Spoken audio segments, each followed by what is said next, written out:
অবৈধ বেদখলে ক্ৰমাৎ অস্তিত্বহীন কৰি পেলাইছে এখন ঐতিহাসিক ক্ষেত্ৰ।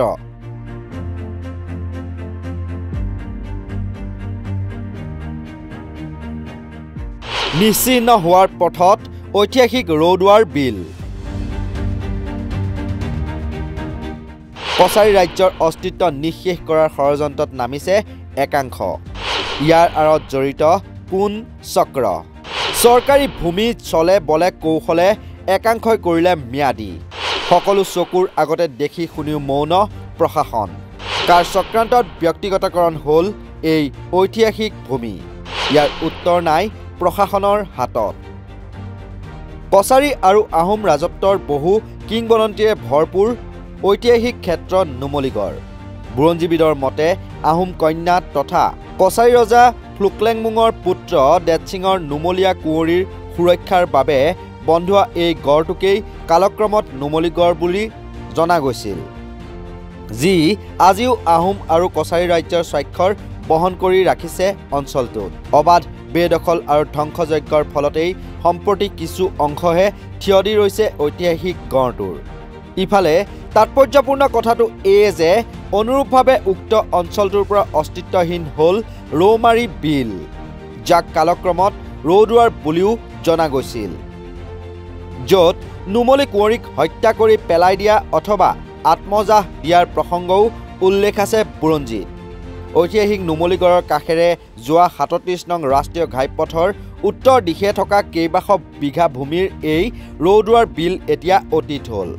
ৰৌদুৱাৰ বিলৰ জলাভূমি বিভিন্ন পৰিভ্ৰমী তথা থলুৱা পক্ষীৰো বাসস্থান। সময়ৰ সোঁতত এক বাণিজ্যিক ক্ষেত্ৰত পৰিণত হোৱা নুমলীগড়ত একাংশ লোকে বেদখল কৰিলে ৰৌদুৱাৰ বিল। ধাৰাবাহিক বেদখলৰ লগতে বাসস্থান তথা ব্যৱসায়িক প্ৰতিষ্ঠান নিৰ্মাণৰে বৰ্তমান অস্তিত্বহীন সেই বুৰঞ্জী প্ৰসিদ্ধ ৰৌদুৱাৰ অথবা ৰৌমাৰী বিল।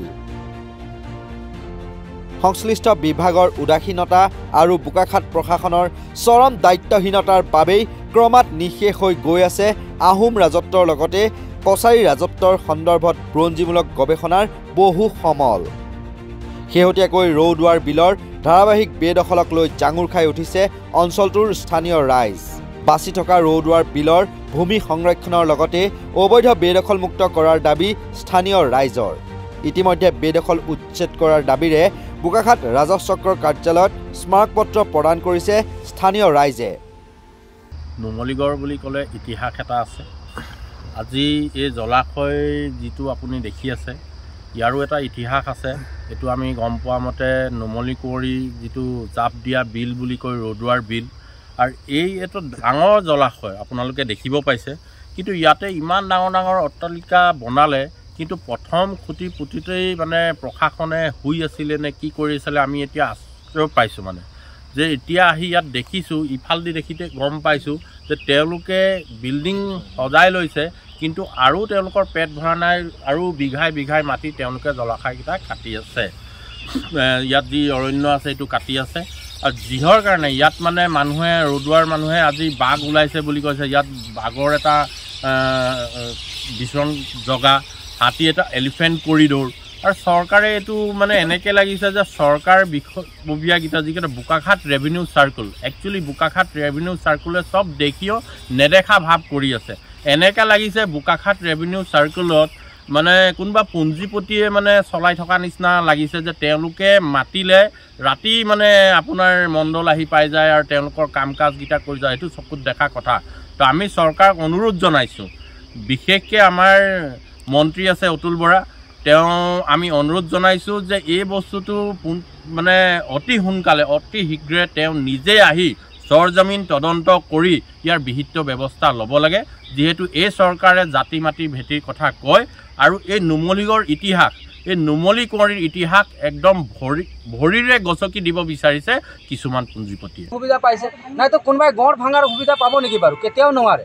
কাৰণ আমাৰ সৰ্বসাধাৰণ বা গৰীব দুখীয়া মানুহে কেতিয়াও চৰকাৰী অফিচত গ'লে টকা পইচাৰ লেনদেন হয়, তোক মাটিৰ কাগজ পত্ৰ বনাবলৈ টকা পইচা লাগে। আজিহে বিচন বসুন্ধৰা যোগেদি চৰকাৰে মানে ফ্ৰীকৈ ব্যৱস্থা কৰিছে। লেকিন টকা পইচা হ'বলৈ হ'লেতো ডাঙৰ ডাঙৰ মালিক, ডাঙৰ ডাঙৰ মাল মানুহে কৰিব লাগিব। তো তাৰ কাৰণে যিসকল ধনী ব্যক্তি তেওঁলোকে এইটো কৰিছে বুলি পেলাই আমি গম পাইছোঁ আৰু তেওঁলোকক উচ্ছেদ কৰিব লাগে বুলি চৰকাৰক বা প্ৰশাসনক আমি জনাবৰ কাৰণে ইয়াত আহিছোঁ। ইয়াৰ পূৰ্বে গম পাইছিলোঁ যে তাৰ যিখিনি আচলতে মাটি ৰৌদুৱাৰ বিলৰ যিখিনি মাটি চৰকাৰী মাটি আছিলে, কিন্তু শেহতীয়াকৈ গম পাইছোঁ তাতে কিছুমান মাটি ম্যাদী হৈছে বুলি কৈছে। কিমান দূৰ সত্য? নাই, এই ম্যাদী হোৱা তাৰ বিষয়ে আমি তদন্ত কৰিবৰ কাৰণে দিছোঁ, কাৰণ আমি গম পাইছোঁ যে তাৰ পৰা বহুত টকা পইচা থকা ব্যক্তিয়ে মানে তাৰ পৰা ম্যাদী কৰিছে বুলি পেলাই। তাৰ কাৰণে আমি সৰজমিন তদন্ত কৰি পেলাই কোন কোন ব্যক্তিয়ে ইয়াত ম্যাদী মাটা লৈছে আমাক ৰাজহুৱা কৰিব লাগিব আৰু নুমলীগড় বাকী ৰাইজ হিচাপে আমি তেওঁক নুমলীগড়ত ব্যৱস্থা ল'ম, কাৰণ নুমলীগড় এটা ঐতিহাসিক আছে, সেই ব্যক্তিজন কেলে বুজি নাপালে। নহয়, এইটো এতিয়া সেইখন নুমলীগড় মানে পিটনি বিলৰ লগতে সেইখন এখন জলস্থল হয়। এইটো মানে এনেকুৱা এটা জেগা হয় যিটো আপোনাৰ হিষ্ট্ৰী এতিয়াৰ নহয়, সেই মহাভাৰত দিনৰ ৰামায়ণ দিনৰ হিষ্ট্ৰী বা পৃথিৱীখন যেতিয়া সৃষ্টি হৈছিলে তেতিয়াৰে পৰা সেই জলস্থাই আছে বা সেই পিটনি বা সেই বিল আছে। যদি সেই পিটনি বা বিলখন নাথাকে তেনেহ'লে নুমলীগড় ৰাইজে পানী ক'ৰ পৰা খাব? তো মানুহখিনিয়ে সেই কামটো কৰা বা যোনে সেই পাৰ্মিশ্যন দিছে, যোন চাৰ্কেল অফিচাৰে হওক বা যোন আমোলা বিষয়া হওক, সেই কথাটো ভাবি চাব লাগিছিলে। তেখেতসকলে যদি নুমলীগড় ৰাইজৰ বিষয়লৈ ভাবি লয় তেনেহ'লে এই কামটো কেতিয়াও নকৰিলে হয়। তো আমি বিচাৰোঁ মানে ইয়াৰ বিষয়ে অতি সোনকালে তদন্ত লওক আৰু আমি কেতিয়াও তাতে এইবিলাক হ'বলৈ নিদিওঁ। যদি তেখেতসকলে নোৱাৰে তেনেহ'লে আমি যি কৰিব লাগে তাক কৰিম আৰু অনাগত দিনত আমি ইয়াতে আমি শান্তি নাথাকোঁ আৰু আমি অতি শীঘ্ৰে তাৰ ব্যৱস্থা ল'বলৈ মানে তেখেতসকলক অনুৰোধ কৰিছোঁ। অন্যথা দাবী মানি নল'লে ৰাষ্ট্ৰীয় ঘাইপথ অৱৰোধেৰে ব্যাপক গণ আন্দোলনৰ হুংকাৰ ঐতিহাসিক নুমলীগড়ৰ স্থানীয় ৰাইজৰ। আনহাতে নুমলী কুঁৱৰীৰ স্মৃতি বিজড়িত ৰৌমাৰী বিলৰ ভূমি সংৰক্ষণ সন্দৰ্ভত প্ৰতিক্ৰিয়া আগবঢ়াইছে ৰাইজৰ দলৰ কেন্দ্ৰীয় উপ সভাপতি জীৱন চন্দ্ৰ বৰায়ো। জাগ্ৰত হৈছে, জাগ্ৰত শব্দটোৱে মই কৈছোঁ, এইটো বহুত দেৰি হৈছে, বহুত দেৰি। এইটো আজিৰ পৰা বহু বছৰ আগতে জাগ্ৰত হ'ব লাগিছিল। পূৰ্বৰ মোৰ হাতত নথি আছে, আমি আজি 20-25 বছৰ আগৰ পৰাই এই কথাটো কেইবাবাৰো কৈছোঁ। আজিৰ পৰা 2 বছৰ 3 বছৰ আগতো আমি কেইবাটাও বাতৰিকো মানে আমি এইটো তথ্য দিছোঁ। প্ৰথম কথা ঘটিলে যে নুমলীগড় তিনিআলি পোৱাৰ আগত যিটো নুমলীগড় আমাৰ এইফালে আৰম্ভ হ'লে গড়টোৰ পৰা মাজেদি ৰাষ্ট্ৰীয় ঘাইপথ গৈছে আৰু তাৰ উত্তৰ পাৰে এটা জলাশয় আছে, জলাশয় পিটনি বুলি ধৰা যায়। আচলতে এইটো আছিলে ধনশিৰি নদীয়ে গতি পৰিৱৰ্তন কৰি পেলাই তেওঁবিলাকৰ দিশ সলনি কৰাৰ ফলত ইয়াত এখন বিল হৈছিল। এই বিলখনৰ অস্তিত্ব আমি পাওঁ 1500 শতিকা মানে 1600 শতিকা আৰম্ভণিত 1524, 30, 31 এই খ্ৰীষ্টাব্দবিলাকত যেতিয়া আহোম কছাৰী যুদ্ধ হয় তেতিয়া দিনতেই এই বিলখনৰ কথাটো উল্লেখ আছে। আৰু এই বিলখনত পূৰ্বৰ ব্ৰিটিছৰ দিনত থকা তথ্য ভিত্তিত 120 বিঘা মাটিৰ ওপৰত মাটি আছিল আৰু এইটো জলাশয় পিটনি অঞ্চল। এতিয়া সেই জলাশয় পিটনি অঞ্চলত এতিয়া 120 বিঘা বা অকল 20 বিঘা মাটিও পাবলৈ আজি নাই। তাত বিভিন্ন ধৰণৰ মানুহ বসতি হৈছে, ঘৰ দুৱাৰ হৈছে, হোটেল হৈছে আৰু কিবা কিবি হয়তো হ'বলৈ গৈ আছে। এতিয়া আমাৰ প্ৰশ্ন হ'ল যে অসম চৰকাৰে যদি প্ৰকৃততে চৰকাৰী মাটিবিলাক উদ্ধাৰ কৰিব বিচাৰিছে, জলাশয়বিলাক সংৰক্ষণ কৰিব বিচাৰিছে, দ্বীপৰ বিলৰ সংৰক্ষণ যদি হ'ব লাগে, শিলশাকৰ সংৰক্ষণ যদি হ'ব লাগে, তেতিয়াহ'লে ঐতিহাসিক নুমলীগড়ৰ এই ৰৌদুৱাৰ বিলৰ সংৰক্ষণ কিয় হ'ব নালাগে? এইটো আমাৰ অসম চৰকাৰ তথা অসমৰ জনপ্ৰতিনিধিলৈ প্ৰশ্ন আৰু এই প্ৰশ্নটো আমি বাৰে বাৰে কৰি আছোঁ। গতিকে বৰ্তমান হয়তো বোকাখাটৰ চাৰ্কল অফিচত এই বিলৰ অস্তিত্বৰ কোনো মেপ আৰু ইয়াৰ নমুনা তথ্য নাই। কাৰণ কিয় নাই? ইয়াত যিবিলাক পুঁজিপতি মানুহে মাটি লৈছে, যিবিলাকে ইয়াৰ মাটিৰ শ্ৰেণী পৰিৱৰ্তন কৰিছে, জলাশয় ঠাইত ঘৰ বাৰী মাটিৰ পৰা বা উদ্যোগ মাটি বা কমাৰ্চিয়েল মাটিলৈ কনভাৰ্টেড কৰিছে, সেই মানুহবিলাকে ইয়াৰ কোনো কাৰণত অস্তিত্ব নাৰাখে। আমি দাবী কৰিম যে ব্ৰিটিছৰ দিনৰ মেপ উলিয়াওক বা 1962 চনৰ আগৰ মেপ উলিয়াওক, তাৰ তথ্য উলিয়াওক, পুৰণি তথ্যৰ ওপৰত ভিত্তি কৰি যিমানখিনি মাটি ৰৌদুৱাৰ বিলত আছিল এই বিলৰ মাটিখিনি উদ্ধাৰ কৰক আৰু ইয়াত এখন বিল লগতে পৰ্যটনৰ ক্ষেত্ৰ হিচাপে গঢ়ি তোলক বা এখন পক্ষী উদ্যান হিচাপে ইয়াক আমাক দি কাজিয়া নুমলীগড় এক পৰ্যটন কেন্দ্ৰলৈ পৰিৱৰ্তিত কৰক। দ্বিতীয় কথা, নুমলীগড়ৰ যিটো গড়, মই আগতে কৈছোঁ যে নুমলীগড় পূবে ধনশিৰি আৰু দক্ষিণে বাবাথানৰ পৰা পোৱা অলপ আগত এটা গড় আহি পেলাই বাঁহবাৰীত লগ লাগি পুনৰ ৰাষ্ট্ৰীয় ঘাইপথত লগ লগা এই মাজৰ অংশটো নুমলী কুঁৱৰী বাৰী।